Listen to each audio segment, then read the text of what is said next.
बच्चों आज आपको एक हम बहुत अच्छी कहानी सुनाएंगे। किसकी? भीष्म पितामह की। किसकी? भीष्म पितामह की। ठीक है। भीष्म राजा शांतनु और गंगा के पुत्र थे। कौरवों और पांडवों के पितामह होने के कारण उन्हें भीष्म पितामह कहा जाता था। बचपन में भीष्म का नाम देवव्रत था। उन्होंने गुरु वशिष्ठ से वेद और शास्त्रों का ज्ञान प्राप्त किया था। परशुराम से युद्ध एवं शस्त्र विद्या की शिक्षा ग्रहण की थी। इस प्रकार वे शास्त्र और शस्त्र दोनों में ही विद्याओं में पारंगत थे। समझ रहे हैं ना? ये मतलब शस्त्र और शास्त्र में बहुत ही होशियार थे, बहुत निपुण थे। ठीक है ना? बहुत पारंपरिक थे। ठीक है।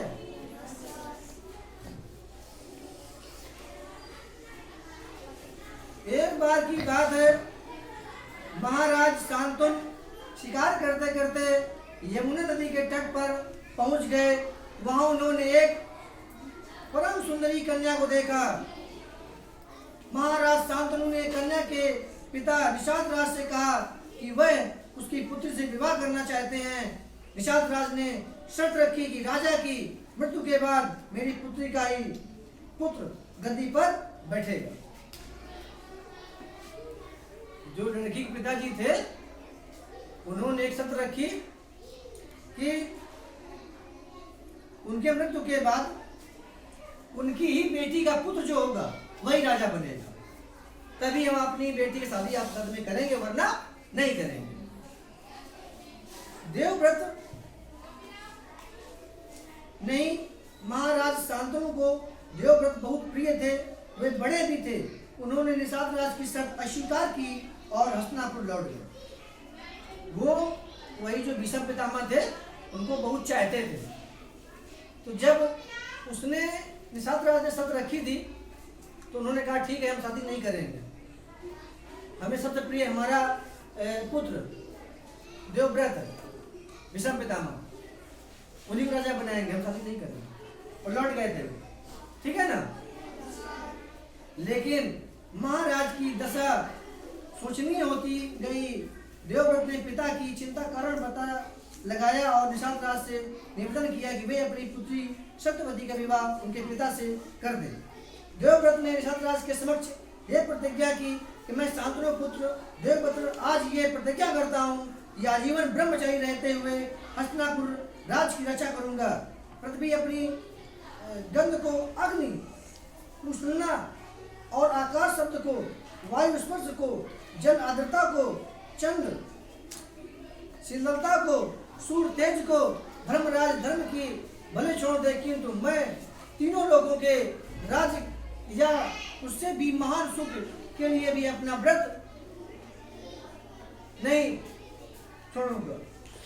उन्होंने कहा कि आप अपनी पुत्री के विवाह मेरे पिता के साथ में कर दीजिए। हम ब्रह्मचारी रहेंगे, हम शादी ही नहीं करेंगे। ठीक है ना?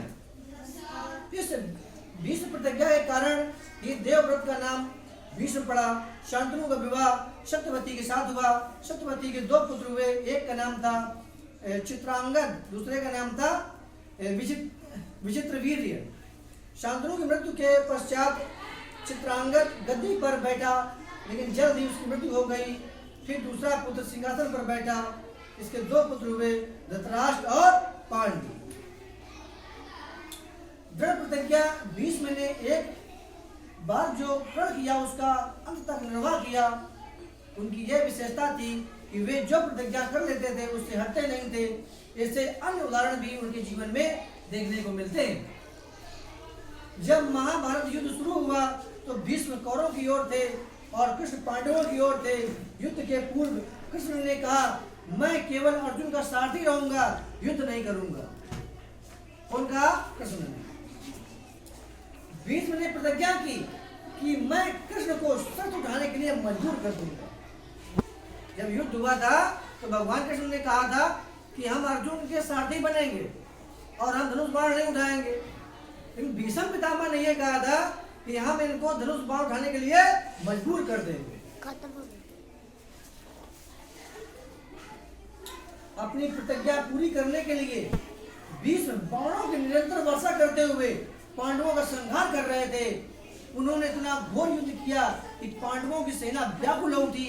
श्री कृष्ण क्रोधित हो उठे और अर्जुन के रथ छोड़कर वे टूटे हुए रथ का पहिया उठाकर भीष्म की ओर दौड़ पड़े।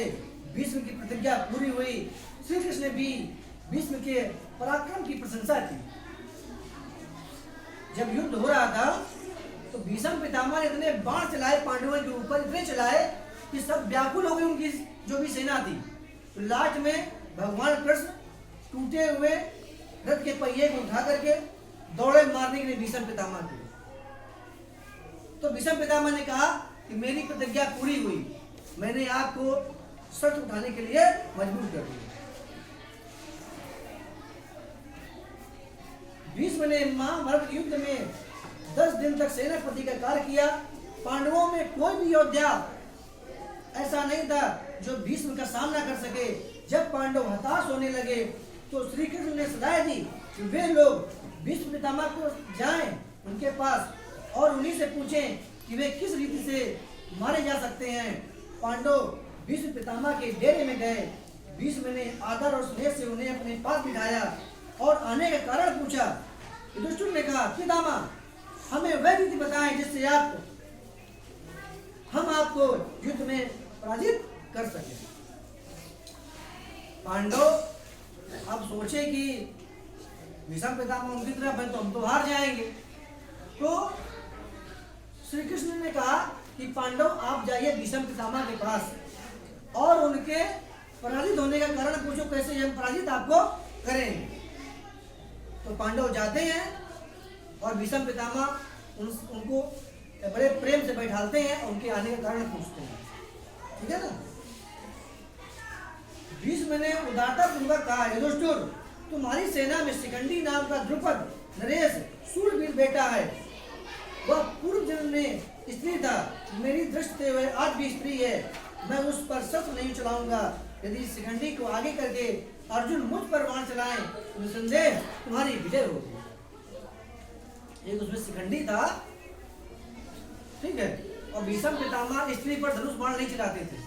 तो उन्होंने कहा शिखंडी को आगे करके अर्जुन हम पे बाण चलाएं तो निश्चित तुम्हारी विजय होगी। क्यों? क्योंकि हम स्त्री पर बाण नहीं चलाते। समझ रहे हैं?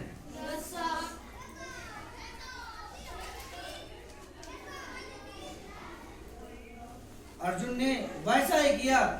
जब भीष्म रथ से गिरे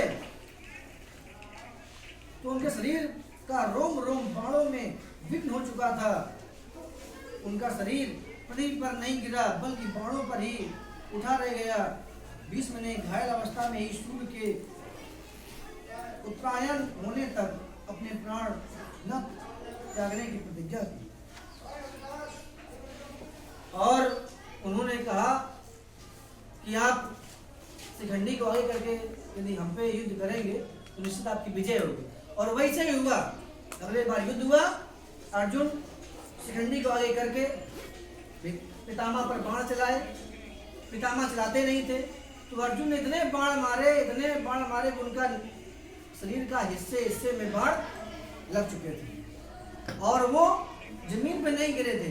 उन्हीं जो तीर लगे ना, तीर आर पार हो गए थे और जब गिरे तो तीर नीचे थे, गड़े थे और वो उनके ऊपर थे। ठीक है ना।